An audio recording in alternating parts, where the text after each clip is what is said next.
So for this video, I really wanted to dive into a good topic, one that I'm currently experiencing in my life. I see a lot of videos on TikTok that talk about how being alone is better. But but my question is it? Is being alone really about being at peace like everyone says? Or is it your defense mechanism? Is the act of being alone your way of feeling safe again, putting up your walls again? Because with a little harsh reflection, I know what it is for me. I just never wanted to admit it. So let me tell you a story about my last relationship. Okay, we're really about to get into that now. It's story time, so get a drink. Not that kind of drink, be healthy, please. Get a snack, buckle up, okay? So my last relationship was something that shouldn't have happened, but it did. I don't regret the memories we made. I don't regret meeting this individual, but I regret the decisions we made out of the new love kind of feeling you get. You know, that happy puppy, like what do they call it? Honeymoon phase kind of love. You know what I'm saying? So I met this person as I was finishing up college, and by finishing up I mean low key dropping out, and by low key I mean actually dropping out. She was the absolute sweetest person I've ever met in my life. We had the chemistry, we had the same kind of humor. She saw something in me that I didn't even see in myself. Now, here's the problem. She was set to go to school in California. That was decided before she met me. That had nothing to do with me, had nothing to do with anything besides that. She was already going to college in LA, just doing it only for the first year. She was doing it online, so she was still here in where I am. So it was already set in stone that she was moving across the country away from me. However, instead of saying, hey, never mind, maybe we shouldn't start a relationship as you're about to embark on a crazy journey, we decided to date.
Wish on my worst enemy, bro. I was miserable.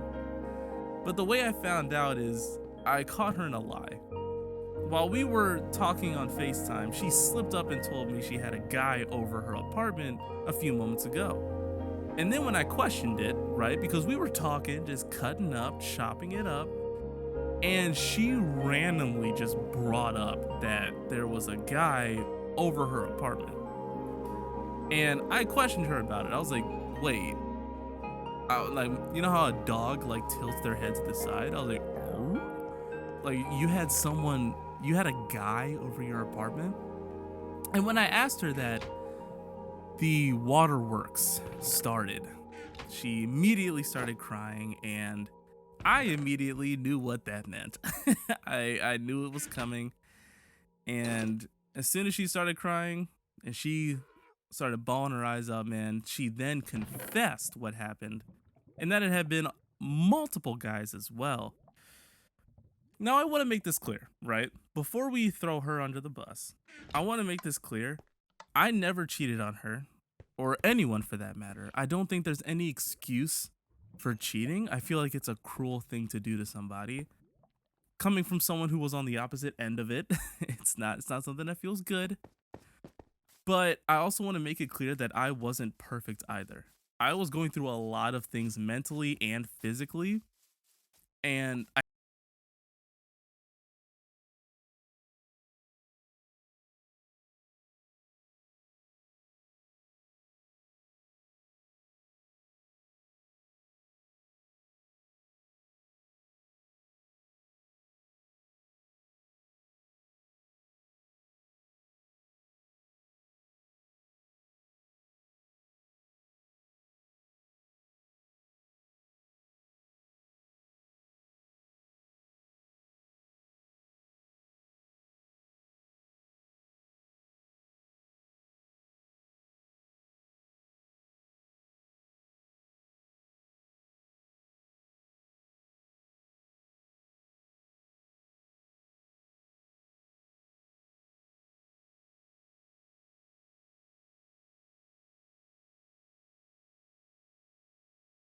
seen this a few weeks ago. That's why I ask people, are you alone for peace or are you alone for safety? I always said that I'm at peace just to dodge that question and make me feel better about myself. But being alone wasn't about peace. Me pushing my friends away and my parents away wasn't about peace. I had to reflect and understand that I was retreating. I was hurting. I was putting up walls so I won't get hurt again. I was cutting people off so they wouldn't even have the ability to hurt me again. I never wanted to feel that pain in my chest and lump in my throat genuinely ever again. I still don't want to ever feel that again. That relationship ended 2 years ago, and I haven't tried dating again since. My friend told me after we hung out a few weeks ago, and this actually kind of hurt me. My friend told me after we hung out that he's been trying to get me out of the house for 2 years. And that's when it really hit me how long it's been. How long I have been convincing myself that it's better this way when it's not. No matter how badly you don't want to admit it, as much as I myself, a huge introvert, don't want to admit it, humans are social creatures. We benefit from socializing. Some of us more than others, but we benefit from it. We can sit here and go on and on about how being alone is about being at peace. I mean, maybe it is for a time, but it comes to a point where there is a fine line between being alone and being lonely.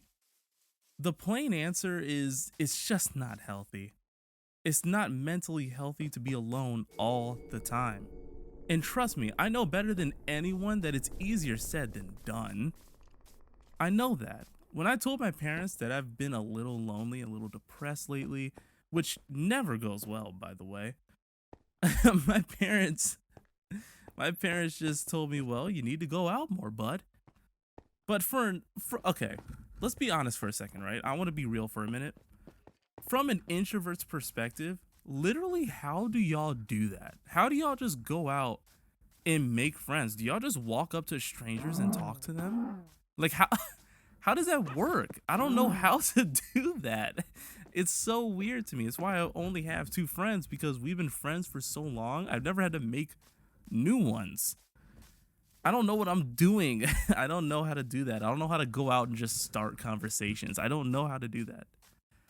So, anyway, here's what I have for you today, right? That has helped me a little bit. Lately, I have just been saying yes in situations where I would usually say no, right? I've been forcing myself to say yes, like that one Jim Carrey movie. I can't remember the name of it, but he had to say yes to everything for like 24 hours, I think. Now, don't get carried away, please. Okay, if someone asks you to do something absolutely insane, please don't say yes. That's not what I mean by that. What I mean is, for the past 3 weekends, I've been getting out of the house. I know that's not like anything crazy for some people, but for me, someone who hasn't socialized in years, it's a big change for me and a good one. So, what I want you to think about today is how many opportunities have you turned down and have you missed by deciding being alone and being introverted is better? And also think about why. Why do you prefer being alone? What's the reason behind it? What's the root of the problem? For me, I like to think of Finding Nemo. I like to, I know I like to talk about a lot of movies. For me, I like to think about Finding Nemo because he never left his anemone, right? He never left his anemone because that was his comfort zone. That's what it signified. That was where he felt safe. We lock ourselves away, calling ourselves introverts, saying that we're not a people person, saying that we like to be alone and we like to be by ourselves because we're at peace, blah, blah, blah. Whatever your excuse is, we say that because that's our comfort zone. We say that because we feel safe here. Here, where I am in this room, I am safe to be myself, to do whatever I want. There's no tension, there's no drama, there's no people that I need to talk about or talk to. There's nothing. It's just me. And that right there is a comfort thing. That right there is a safety thing. And that is something that I have found myself trapped in. So for the past 3 weekends, I invited my friends out. I said, hey man, why don't we go see a movie, right? And then my friend randomly hit me up just a few hours ago and said, you want to go get some IHOP? And I was like, absolutely, let's do it. And I got out the house. So try to get out more. I know it's tough. I know it is. You're talking to the biggest introvert on the planet. I know it sucks, but you don't have to force yourself either, by the way. I've been forcing myself to say yes because I'm someone who's been saying no for 2 years straight, right? Do it to a healthy amount. Go out this weekend. Go see something. Go hiking, see a movie. I don't care if it's mini golf. Like, do something that gets you out of this comfort zone and gets you out of this trap, right? That's just coming from one introvert to another. And the reason why I'm asking you to do that is because, yes, you're having a good time alone, but that fades, right? What if going out is better than you could ever imagine? What if you decide to go out and then boom, your soulmate walks by you, right? What if you walk out and you decide to take that opportunity and just get out of the house and you end up having a blast, right? There's a lot of positive what ifs to that. So just try it. Now, I know I'm not the only one who's been on these dating apps, okay? Hinge, Bumble. I don't count Tinder as a dating app. I'm just gonna be honest with you. But Hinge, Bumble, whatever. I know I'm not the only one who finds it so incredibly boring and exhausting to do small talk constantly. So what if you decide to go out with your boys, with your friends, with your boys or the girls, right? And you meet somebody in person where you don't have to do all the small talk, where you don't have to ask them what their favorite color is or what their favorite food is, right? Get out. You're just at home collecting dust. Go outside. What are you doing?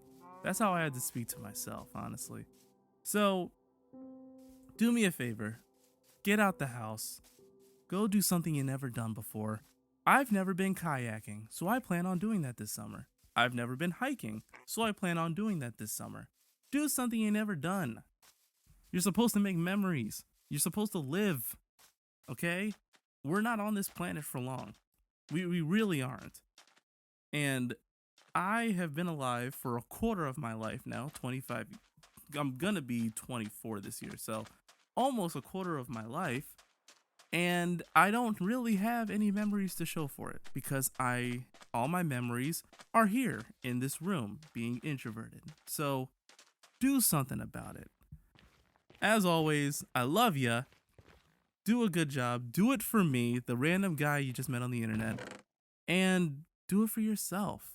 We want to see that smile, okay? I'm talking about you kicking your feet and blushing right now. We want to see that smile. Go out. People want to meet you. You're interesting. You're fun. People want to know you. Even if you think you're not interesting, people are going to find the things that you think are boring interesting. Okay? And no, then that's the beauty of it. Okay? I met this person and I can't remember their name, so I feel awful. But I but I met this person at work a few days ago where something so small like an interest that I was in. I'm a nerd about history, right? And I'm a huge nerd about Egyptian history for some reason. I just like it. And this dude picked my brain about it and was like so excited to learn what I had to say. And I was like, "Oh, like someone actually cares what I have to talk about. Someone actually cares about my interests. That is something that you can only experience if you get out of the damn house. Okay? So do that. Go outside. There are people who are waiting to meet you. I said this in the last video and I'll say it again. You deserve to be cherished. You deserve to be celebrated. You deserve to be loved. You deserve all the effort that you put out, and you deserve to have all of that effort and energy returned to you. So, for the love of God, stop collecting dust and go outside. Thank you. You'll never know until you try it. You will never know. You might hate it, but you might love it. That's the beauty of it. So, good luck.